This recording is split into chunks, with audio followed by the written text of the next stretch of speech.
Now that you have your video recorded, you're ready to share it to Google Classroom.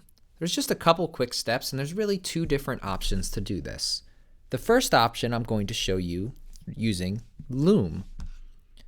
For both times, I'm going to create this as a material, and I'm going to call this one Google Slides Video. I can enter a description, but for now, I'm just going to add as a link.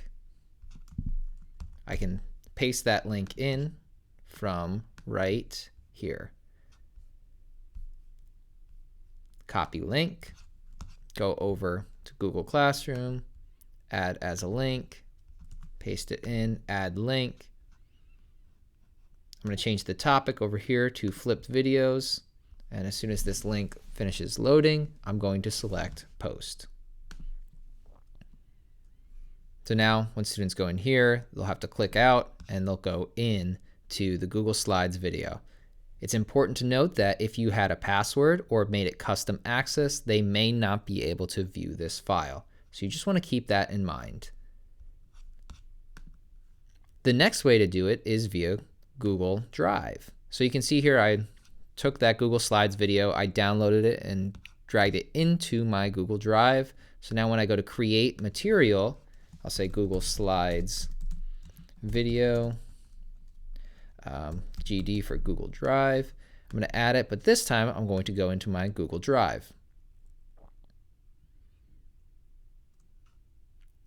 And right here it is under Recents. Click Insert, change that to Flipped Videos, and select Post.